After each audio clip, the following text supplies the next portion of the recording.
जनजातीय आंदोलन,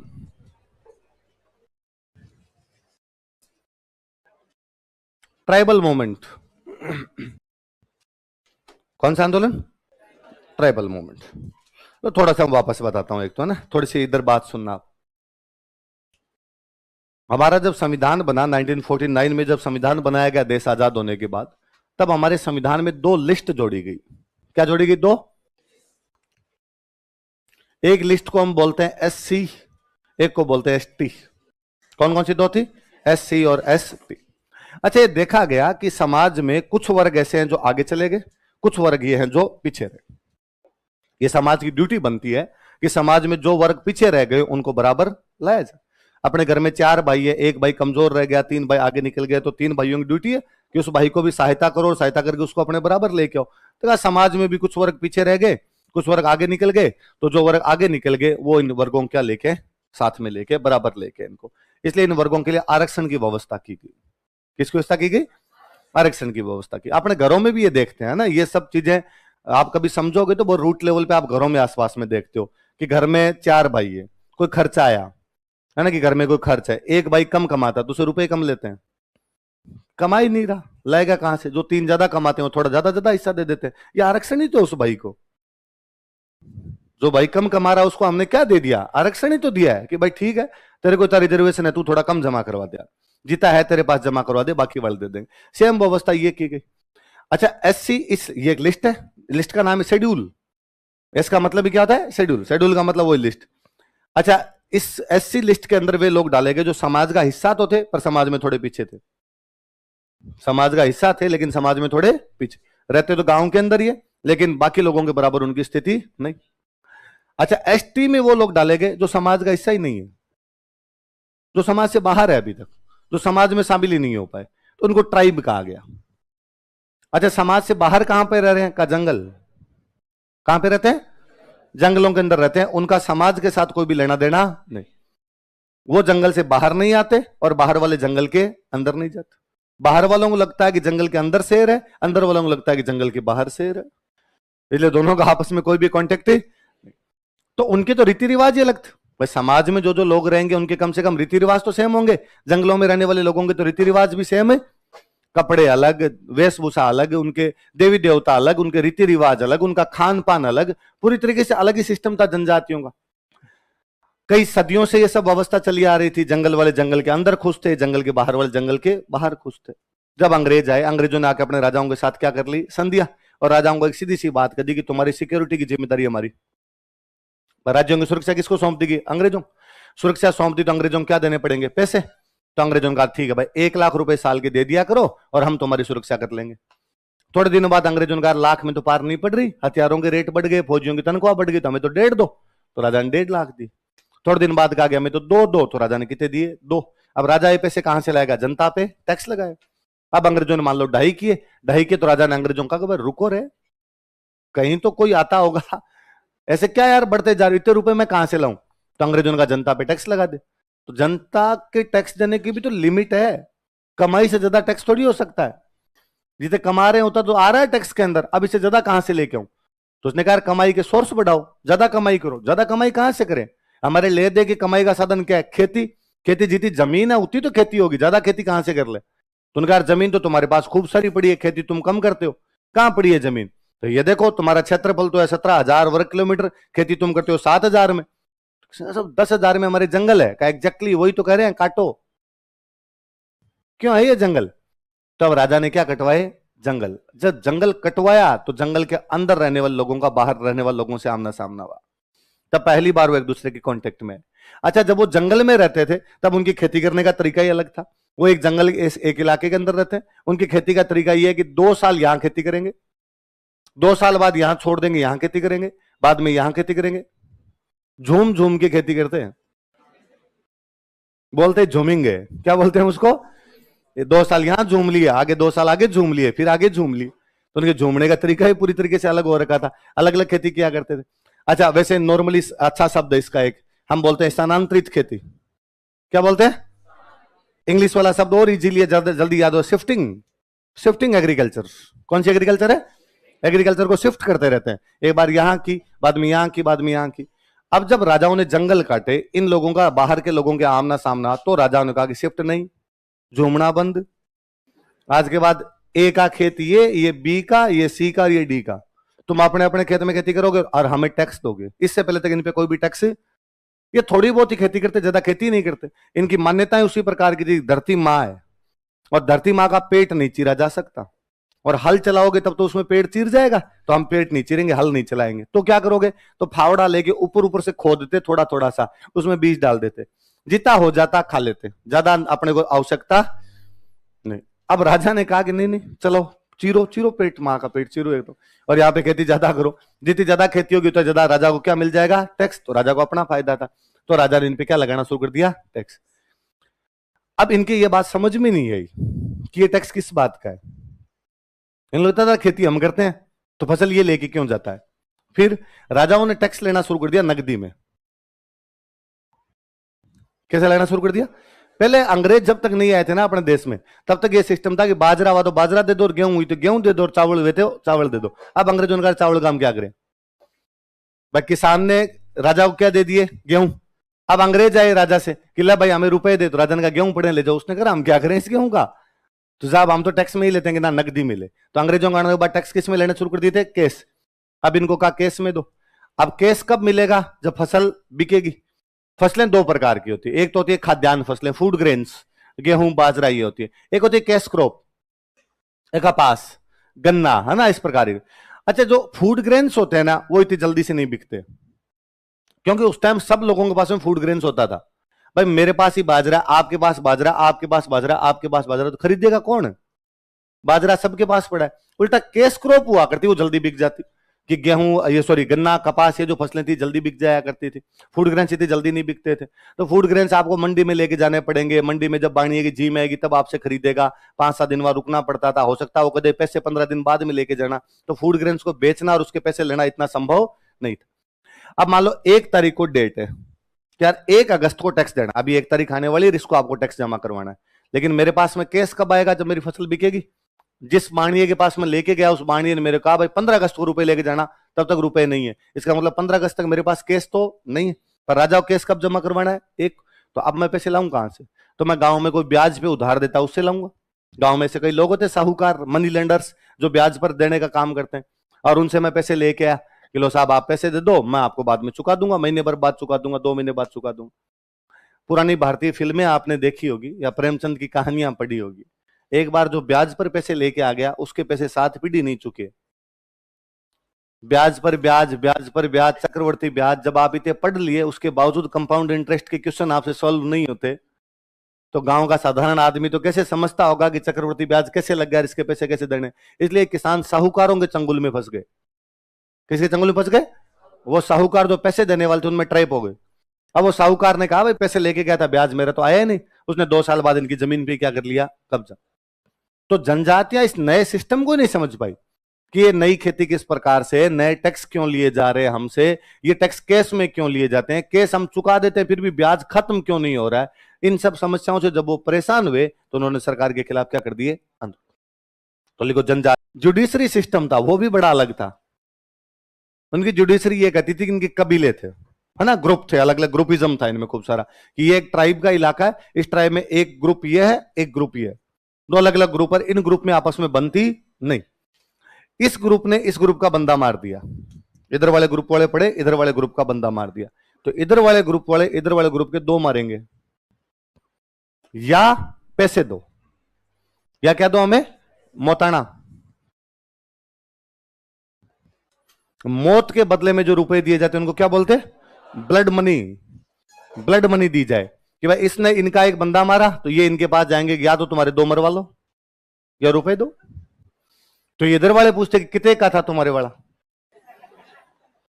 20,000 का था, 25,000 का था, तो फिर आपस में वो बार्गेनिंग होती है, बार्गेनिंग होगी, क्या दिए जाते, रुपए दिए जाते। अब अंग्रेज आ गए, अंग्रेजों ने आने के बाद पता चला कि साहब इधर वालों ने इधर वालों का एक मर्डर कर दिया, तो जिसने मर्डर किया उसको पकड़ के लाओ। जुडिशरी तो यही कहती है, जिसने मर्डर किया उसको क्या कर लिया जाए, पकड़। अब उस आदमी को ये नहीं समझ में आया कि पकड़ क्यों रहे हो, उसने पकड़ किस बात का रहे हो, अरे तूने उनका आदमी मारा तो ले लो रुपए, पकड़ना थोड़ी होता। उनमें सीधा वो सिस्टम था कि भाई मौताना दे दो और मौताना दे दो तो किसी प्रकार की सजा नहीं होती। उनके ये समझ में नहीं आया कि यार ऐसे कैसे पकड़ सकते हैं, मार दिया तो मार दिया, या तो 2 मार लो या क्या ले लो, पैसे ले लो। तो ये जो उनकी ये जो नया न्याय व्यवस्था थी, जुडिशरी सिस्टम था, नया जो आ गया था, वो भी उनके समझ में नहीं आया। पुराने वाले में अंग्रेजों ने क्या करना शुरू कर दिया, इंटरफेयर। लिखो फिर सामाजिक रीति रिवाज, इनके रीति रिवाज भी बड़े जोरदार थे। गांव के अंदर किसी भी महिला को डाकण घोषित कर देते, क्या घोषित कर देते, और उसको गांव के बाहर निकाल देते। होता क्या था, ये बारिश वाला जो अपने मौसम होता है तो वायरल बीमारियां होती है, इन दिनों के अंदर कोई ना कोई वायरल आया हुआ रहता है। वायरल वाली बीमारी अपने जानते हैं, एक आदमी से दूसरे आदमी में फैल जाएगी। अच्छा, वायरस का ये है कि यदि आप हाथों हाथ दवाई ले लो और वायरस यदि कमजोर है तब तो दब जाएगा, आगे जाएगा नहीं, वरना तो वायरस खतरनाक हो ही जाएगा। आपको भी 6-7 दिन बुखार में डाल देगा, आपके कॉन्टेक्ट में जो आएगा उसको भी हो जाएगी। और कई बार आप दवाई नहीं लो तो बंदे की डेथ हो जाती है वायरस वाली बीमारियों में। अब इनके वो दवाइयों वाला तो सिस्टम कहां से लाते भाई, जंगलों में रहने वाले लोग। अब जंगल के अंदर वहां इनके जहां भी इनके छोटे मोटे घर बने हुए, वहां एक छोटा बच्चा खेलने के लिए गया गली के अंदर। शाम को बच्चा घर पे आया तो उसके बुखार थी, तो घर वालों का अरे इसका शरीर तप रहा है, बुखार आ रखी है। अपना जो कोई जड़ी बूटी का दे सकते थे वो किया, बच्चा ठीक नहीं हुआ और बच्चे की 2 दिन बाद मान लो डेथ हो गई। दूसरे दिन कोई एक बच्ची खेलने गई उसी गली के अंदर, सेम बच्ची के साथ में हुआ, ट्रीटमेंट लगा नहीं उसको, उस बच्ची की डेथ हो गई। अब 2-3 जब लगातार यूं डेथ हुई तो क्या हुआ, इस गली के अंदर बच्चों की डेथ कैसे हो रही है। तो ये बच्चे दिन में तो खेलने जाते हैं, शाम को आते हैं तब इनकी बुखार आती है। कहाँ खेलने जाते हैं, उस पीपल के पेड़ के पास जाते हैं। पीपल के पेड़ के पास किसका घर है, फलान जी घर है। फिर किसी का फलान जी की माँ बाहर ही बैठी रहती है, इसका मतलब वो डाकण है। और वो बच्चों को क्या करती है, बीमार। पूरी पंचायत इकट्ठी होती है, उस महिला को घर से बाहर निकाल देते, गांव से बाहर। आज के बाद गांव नहीं दिखनी चाहिए और हंसने की आवश्यकता नहीं, आज भी है ये, अभी तक है जनजातीय इलाकों में, अभी तक भी महिलाओं को डाकण घोषित करके गांव से बाहर निकालते हैं। इसलिए अभी तक भी लगता है कि कई हजार सालों तक आरक्षण की आवश्यकता रहेगी बराबर लाने के लिए। अभी तक भी उन लोगों के रीति रिवाज बाकी लोगों जैसे नहीं हो पाए। अरे बाकी लोगों की ड्यूटी है कि उन लोगों को साथ में लेके आए। इस व्यवस्था से भी यदि कोई साथ में आ सकते हैं तो भी लाया जाना चाहिए, वरना ये मानवता पे कलंक है कि आज भी लोगों की इस प्रकार की चीजें होती है। वहां पे अंग्रेज जब आए तो अंग्रेजों ने आगे इस पे रोक लगाई और अंग्रेजों ने आका भाई साहब आज के बाद यदि किसी महिला को इस प्रकार घर से बाहर निकाल दिया गया, जो जो निकालने वाले होंगे, जो जो पंच होंगे, उन सबको जेल में डाल देंगे। जनजातियों को यह बात समझ में नहीं आई कि हमें जेल में क्यों डाला जा रहा है। उनका तुम इस महिला को डाकण घोषित करके बाहर, तो उन्होंने कहा हमें तो पता है, हमारी लुगाई, हमें पता है डाकण है कि नहीं है, तुम थोड़ी बताओगे भाई डाकण है या नहीं है। मेवाड़ में एक महाराणा हुए थे स्वरूप सिंह, हमने पढ़ा था कि वो 40 अंग्रेजों को कौन से में रखा था आपके जगमंदिर में। इन्होंने डाकन प्रथा पे रोक लगा दी थी 1853 में। कब लगा दी थी, ये बड़े नाराज थे इन चीजों से। और ये मैंने आपको बात बताई थी, अपने जनजातियों की बात क्यों करें। मैंने आपको 57 की क्रांति कारणों में कारण लिखा है बाकायदा कि भारत की जनता अंग्रेजों से इसी बात से नाराज थी कि हमारे सामाजिक रीति रिवाजों में हस्तक्षेप किया जा रहा है। सती प्रथा जो भी बैन हुई थी तब भी अपने लोग नाराज थे, साधारण लोग नाराज थे, तो जनजातियां तो अपने आप ही नहीं समझ पा रही थी, एजुकेशन थी नहीं उन लोगों के अंदर। लिखो अच्छा, पहले एक ये भी सिस्टम था कि जंगल के अंदर लकड़ियां हैं, फल फूल गोंद शहद, ये जितनी भी सामग्री होगी ये कौन रखेगा, जनजातियों के लोग अंदर जो रहेंगे। अब अंग्रेजों ने राजा को कहा कि मूर्ख है क्या रे तू, ये लकड़ियां महंगी है और तू काट के बेच तो तेरे पास और रुपए आएंगे, तेरे पास आएंगे तो हमारी इनकम बढ़ जाएगी थोड़ी सी। अब राजा ने जाका आज के बाद जंगल में जो कुछ मिलेगा वो मेरा है, ये लकड़ियां गोंद शहद फल फूल जड़ मूल जो भी होगा उस पर मेरा अधिकार है। कुल मिला के जनजातियों के जो फॉरेस्ट राइट थे, जनजातियों के जो वन अधिकार थे वो समाप्त कर दिए। आज के बाद वन में आपका कोई भी अधिकार नहीं है, आज के बाद ये सारे अधिकार हमारे हैं, तुम यहां से वन से कुछ भी प्राप्त नहीं कर सकते। लिखो ये सारी जनजातियां, या मेवाड़ साइड में अपने जितने पहाड़ी इलाके, यहां पर एक पौधा होता है महुआ। कौन सा पौधा होता है, शराब बनती है इससे। क्या बनती है, महुए की शराब होती है, तो मऊड़ा ही बोलते हैं उसको ना। सारे लोग निकालते थे, सारे लोग पिया करते थे।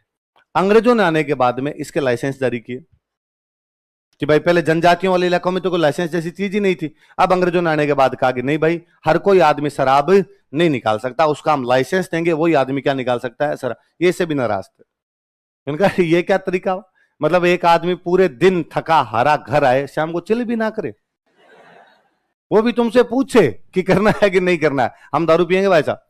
तो अंग्रेजों ने जो नई एक्साइज पॉलिसी लेके आए थे, जो नई आबकारी नीति आई थी, उससे भी ये लोग क्या थे, नाराज थे। महीने पहले, मतलब 6 महीने हुए नहीं होंगे, मुझे लगता है 3-4 महीने पहले की बात है, राजस्थान की विधानसभा में जनजातीय क्षेत्र से आने वाले एक एमएलए खड़े हुए। एमएलए उन एमएलए साहब ने खड़े होकर बाकायदा मांग उठाई कि सरकार आबकारी नीति में चेंज करे और हमें शराब निकालने का अधिकार दिया जाए। हम अपने घर पे शराब निकालेंगे और अपने हिसाब से यूज करेंगे। हम सरकार के ठेकों से लेके आते हैं, वो महंगी आती है। तो कोई दूसरे वाले खड़े उन्होंने कहा लानी जरूरी थोड़ी है, लाते ही क्यों, तो पीनी बंद ही कर दो। उनका नहीं साहब जरूरी है। तो उन्होंने एग्जाम्पल दिया बाकायदा कि जैसे मान लो मैं मेरी बहन के घर पे जा रहा हूं तो मुझे मेरी बहन के घर जाते टाइम 4-5 बोतल शराब लेके जानी पड़ेगी, वरना बेइज्जती होती है, बदनामी होती है कि साहब खाली हाथ आगे बिना दारू।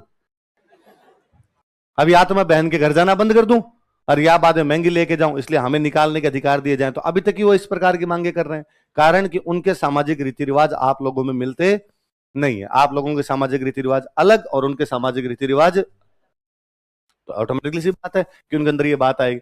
और शराब एक ऐसी चीज रही है जो मौर्य काल से लेके आज दिन तक हमेशा सरकार के पास रही है।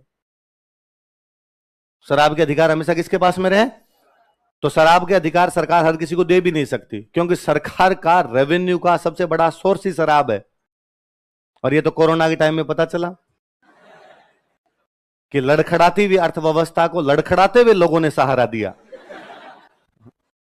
कि दारूडियों ने कहा कि भाई हम लड़खड़ा लेंगे, गिर जाएंगे कहीं पर, लेकिन देश की अर्थव्यवस्था को लड़खड़ाने। मैंने यूं 32 साल की उम्र ले ली, इतने सालों के अंदर ये पढ़ा कि शिक्षा सर्वाधिक आवश्यक है। नेसेसरी यदि कोई चीज है तो वो क्या है? शिक्षा। पहले खुद पढ़ा, अब मैं पढ़ा रहा हूं, इसी फील्ड से जुड़ा रहा, पापा और टीचर है मेरे, तो सब जगह वो हुआ कि भाई मेरे दिमाग में फिरता कि जिंदगी में सबसे अधिक चाहिए तो क्या चाहिए? शिक्षा। फिर एक दिन अखबार में आया कि सरकार ने कहा कि नेसेसरी चीजें है वो खोल दी जाएगी, ओपन की जाएगी।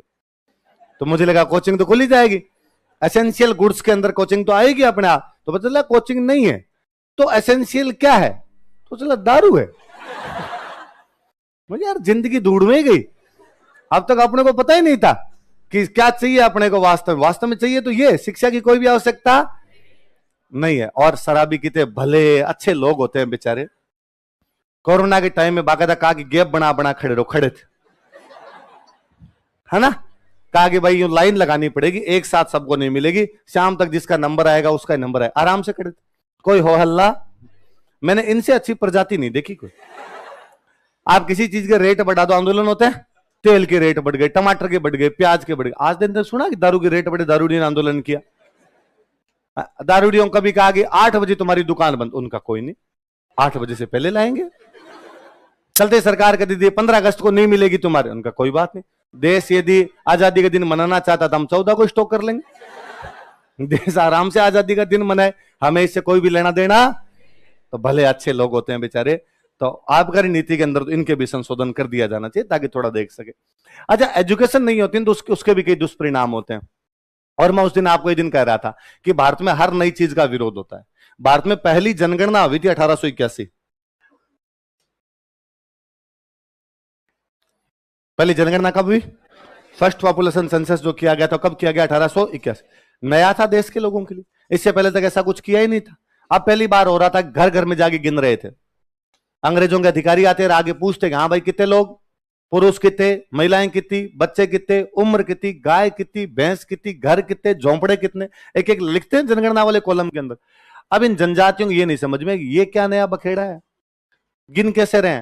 और कोई एक मेरे जैसा कोई सियाना था, उसने आगे कहा कि मैं पता लगा के आया हूं क्या, कि अब तक तो लेते थे फसल पे टिकट, वो फसल पे टैक्स, अब लेंगे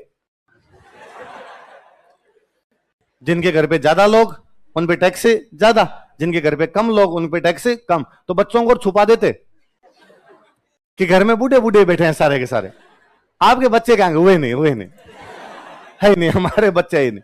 अरे ऐसे कैसे हो सकता है? ना ना ना ना, यही है, 4 आदमी है हम, तो घर में हो रही नहीं, बस मर जाएंगे उसके बाद घर बंद है हमारा, उसके बाद हमारे घर का कोई लेना देना।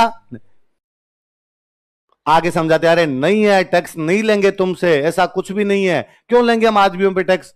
और आदमियों पे टैक्स नहीं लगेगा, आराम से तुम तो बताओ कितने हैं। इतने में कोई नया आदमी है आप जैसा, उसने आगे नई सूचना दी। उसने कहा कि ये नहीं है, टैक्स वाला नहीं है। मुझे एक नई बात पता चली, क्या, कि अंग्रेजों की लड़ाई चल रही है अफगानिस्तान में, और उन दिनों में अफगानिस्तान में लड़ाई चल रही थी।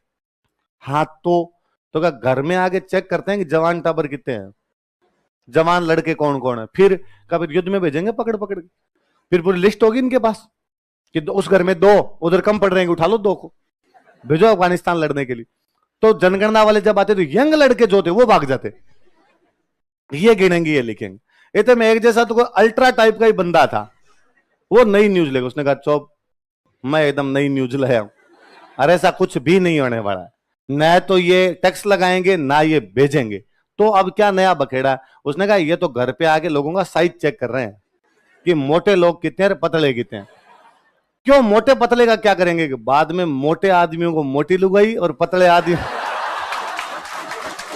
ये जो साइज डिस्ट्रीब्यूटेंस जो हो रखा है ना, अभी तक जो वितरण गलत हो रखा है, ये नहीं चलेगा भाई साहब। अपने साइज देखो, साइज के अनुरूप लिया जाना चाहिए, दूसरी कोई भी चीज नहीं होगी। हाँ मिन्ना भीतर बन जाएगी सॉलिड बॉडी, नहीं, पहले से इसकी सॉलिड बॉडी है, वो सॉलिड बॉडी वाले के साथ में रहेगा। आपने लिखो